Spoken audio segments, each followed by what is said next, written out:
विद्यार्थियों, आज का हमारा टॉपिक रहेगा बेंथम एक महान सुधारक के रूप में। बेंथम एक महान सुधारवादी विचारक था। वह एक विधि सुधारक था, न कि राजनीतिक दार्शनिक।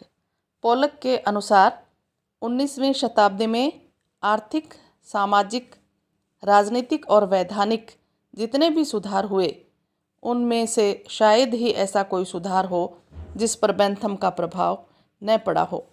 बेंथम ने बहुत सारे सुधारों की सिफारिश की थी। जैसे कि डेविडसन ने कहा कि जो सुधार उसने किए थे उनमें मुख्य सुधार इस तरह से लिए जा सकते हैं, जैसे भ्रष्ट और सीमित संसदीय पद्धति का सुधार, नगर पालिकाओं का व्यापक सुधार, तत्कालीन अत्यंत कठोर दंड विधि को नरम करना, जेल और जेल प्रबंध में सुधार, ऋण के लिए कारावास दंड का अंत, सूदखोरी संबंधी कानूनों की समाप्ति, धार्मिक परीक्षण का अंत, दरिद्र रक्षा विधि में सुधार, स्वस्थ भिखमंगों की भिक्षावृत्ति को रोकना, राष्ट्रीय शिक्षा की एक व्यापक योजना बनाना, स्थानीय न्यायालयों को प्रोत्साहन देना और गरीबों के लिए सरकारी अधिवक्ताओं और वकीलों की नियुक्ति करना तथा वंशानुगत अधिकारों का व्यापक संशोधन और जन पदाधिकारियों का प्रत्यावर्तन।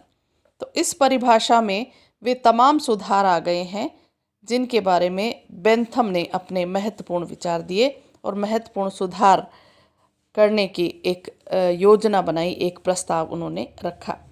तो इन सुधारों के बारे में एक एक विषय को लेकर हम कुछ महत्वपूर्ण बातें जो बेंथम ने कही है उसके बारे में चर्चा करेंगे। जैसे शासन प्रणाली में सुधार की बात हम करें तो राजनीतिक विचारों की दृष्टि से बेंथम जनतंत्रवादी था। उपयोगितावाद के सिद्धांत के अनुसार लोकसत्ता और जनतंत्र ही उपयोगी सिद्ध होते हैं। जनतंत्र में ही सबकी एक तरह से हम कहें तो सभी की स्वार्थ सिद्धि का सिद्धांत, जनतंत्र में ही सबके स्वार्थ सिद्धि का सिद्धांत लागू हो सकता है। राजतंत्र इस दृष्टि से उपयोगी सिद्ध नहीं हो सकता। इसी प्रकार उपयोगितावादी सिद्धांत के अनुसार अल्पतंत्र भी ठीक नहीं बैठता। अपने समकालीन विचारकों की भांति ब्रिटिश शासन प्रणाली की अत्यधिक प्रशंसा करने के बजाय बेंथम ने दृढ़ता और ईमानदारी के साथ उसकी आलोचना की। उसने जनतंत्र की सफलता के लिए सार्वभौम वयस्क मताधिकार, वार्षिक संसद, एक सदनीय व्यवस्थापिका और गुप्त मतदान पर विशेष बल दिया। बेंथम ने सार्वभौमिक पुरुष मताधिकार का पुरजोर समर्थन किया और इसी के साथ उसने कॉमन सभा के वार्षिक चुनाव आयोजित करने पर जोर दिया। उसका यह भी मत था कि संसद के सत्र अल्पकालीन हो ताकि सदस्यों को अधिक समय तक अपने निर्वाचन क्षेत्रों में रहने तथा मतदाताओं से संपर्क स्थापित करने में सुविधा हो सके। बेंथम के युग में मतदाता स्वतंत्रता पूर्वक अपने मत का प्रयोग करने से डरते थे क्योंकि हाथ उठाकर खुले मतदान की व्यवस्था प्रचलित थी।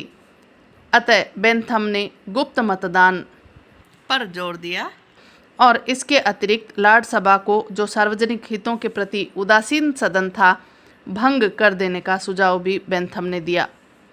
बेंथम ने स्वतंत्र प्रेस की अवधारणा का भी समर्थन किया।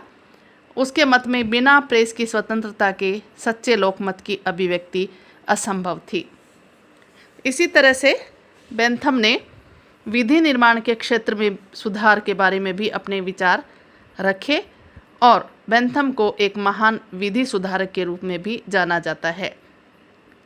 उन्होंने अपनी पुस्तक principle of morals and legislation में प्रकाशित होने पर विधि निर्माण एवं विधि सुधार के ये नए पैगंबर बन गए थे। संसार के विभिन्न देशों के राजनेता व्यावहारिक पथ प्रदर्शन के लिए उनकी ओर देखने लगे। बेंथम के अनुसार विधि निर्माण का उद्देश्य था आजीविका, पर्याप्तता, समानता और सुरक्षा। सामान्य अर्थों में जनता का हित संवर्धन ही विधि का उद्देश्य है। बेंथम का कथन है कि यदि विधियों का पालन कराना है तो यह आवश्यक है कि विधि को जनता का समर्थन प्राप्त हो। बलपूर्वक कानून मनवाने और सार्वजनिक असंतोष का परिणाम अंततोगत्वा क्रांति ही होता है। इसलिए यदि हम चाहें कि जनता प्रसन्नतापूर्वक कानूनों का पालन करें तो जनता को विधि निर्माण की आवश्यकता सरल और स्पष्ट शब्दों में समझाई जानी चाहिए। बेंथम ने अनुभव किया कि तत्कालीन विधियां बहुत अस्त व्यस्त अवस्था में थी, अतः उनका संहिताकरण किया जाना चाहिए और विधियों के संहिताबद्ध करने के अलावा उसने अपना ध्यान उनके स्वरूप और संगठन की ओर भी दिया था।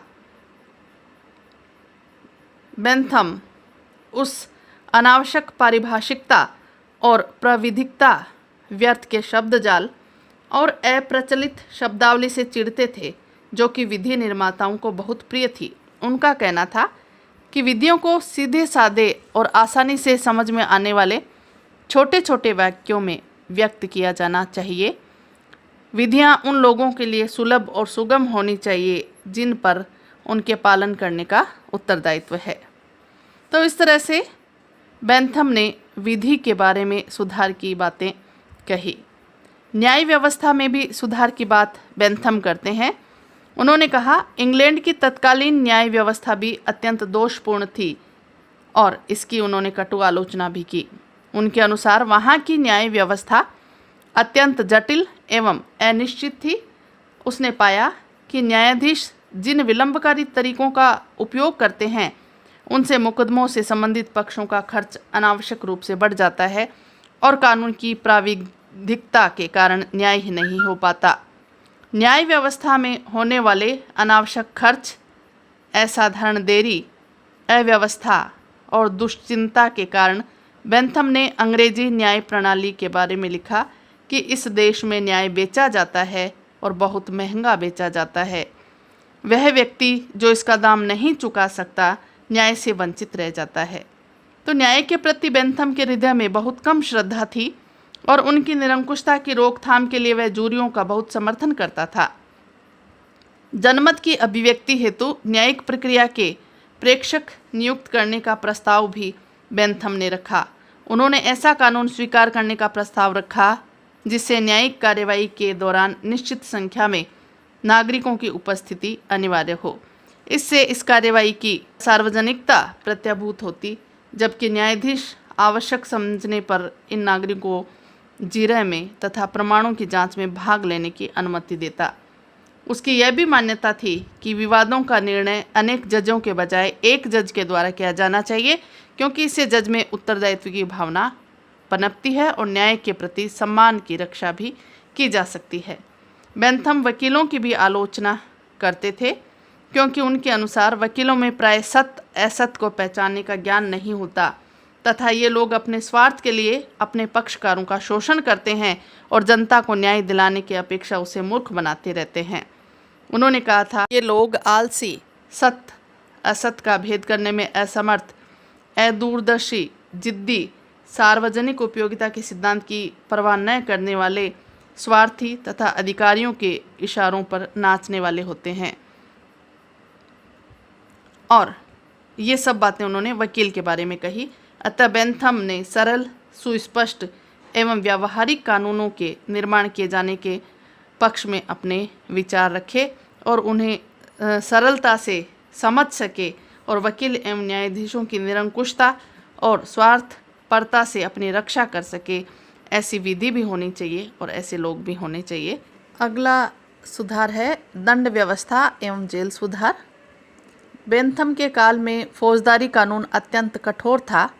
छोटे छोटे अपराधों के लिए मृत्युदंड की सज़ा दी जाती थी। बेंथम ने इसका विरोध किया। उसने कहा कि फौजदारी कानून मनुष्यचित हो तथा अपराध से अधिक कभी भी दंड नहीं दिया जाना चाहिए। अपराध का निर्णय आनंद और पीड़ा के मापदंड से करना चाहिए। उसका कहना था कि दंड स्वयं एक बुराई है और पीड़ा का कारण है। दंड केवल उसी समय देना चाहिए जबकि उससे भी अधिक बड़े कष्ट का निवारण करना हो। अधिक दंड देने से लाभ के बदले हानि होती है। उसने दंड के 12 नियम और 12 ही लक्षण बताए। बेंथम के अनुसार दंड देते समय 4 बातों का ध्यान रखा जाना चाहिए। पहला तो इस बात को ध्यान में रखा जाना चाहिए कि अपराध किस प्रकार का है।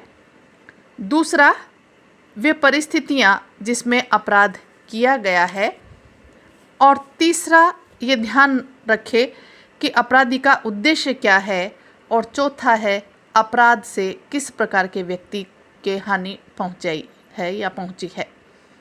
तो बेंथम के अनुसार दंड निष्पक्ष होना चाहिए तथा उसके द्वारा अपराधियों को चेतावनी मिलनी चाहिए, अर्थात दंड को सार्वजनिक रूप से दिया जाना चाहिए। तो बेंथम का मत था कि दंड से होने वाले परिणामों का अंदाज लगाते समय अपराधी के सुधार का भी ध्यान रखना चाहिए। उसका विश्वास था कि दंड व्यवस्था उचित होने पर अपराधी को सुधारा जा सकता है और उसे पुनः समाज का उपयोगी एवं सम्मानित सदस्य बनाया जा सकता है। इसी आधार पर बेंथम ने अपराधियों के पुनर्वास के लिए अनेकों महत्वपूर्ण सुधारों का समर्थन किया था, जैसे कारावास में अपराधियों का औद्योगिक शिक्षा को प्राप्त करना अत्यंत आवश्यक है, अर्थात कारावास में अपराधियों को औद्योगिक शिक्षा दी जानी चाहिए। अपराधियों के दैनिक जीवन को व्यवस्थित करने के लिए बेंथम ने एक योजना बनाई जिसको उसने पैनोप्टिकन नाम दिया था। इस योजना के अनुसार कारागार की इमारतें अर्धचंद्राकार बनाई जाएं, जिससे कि वह या जेल का अधिकारी अपने निवास स्थान से सभी जेल की कोठरियों पर भली भांति दृष्टि रख सके। इस योजना की कुछ महत्वपूर्ण बातें थी, जैसे सावधानीपूर्वक निरीक्षण, सहानुभूतिपूर्वक अनुशासन तथा उन्नत वातावरण। जेल के समय अपराधियों को प्रारंभिक शिक्षा के साथ साथ लाभप्रद व्यवसाय की भी शिक्षा देनी चाहिए। साथ ही अपराधियों के सुधार हेतु उन्हें नैतिक एवं धार्मिक शिक्षा भी दी जानी चाहिए। तो इस प्रकार उनमें अच्छे चरित्र का निर्माण हो सकेगा और जेल से छूटने के पश्चात वे पुनः समाज के स्वस्थ नागरिक बन सकेंगे। योजना के अनुसार कारावास से छूटने पर अपराधियों को कम से कम तब तक के लिए कोई काम दिया जाना चाहिए जब तक कि वे जनता का पुनः विश्वास प्राप्त न कर ले। तो इस तरह से उन्होंने जेल किस तरह की होनी चाहिए इस बारे में सुधार पर अपनी बात रखी, अपने विचार रखे। फिर है जैसे शिक्षा के बारे में भी उनके विचार हैं। शिक्षा की योजना क्या होनी चाहिए, कैसी होनी चाहिए।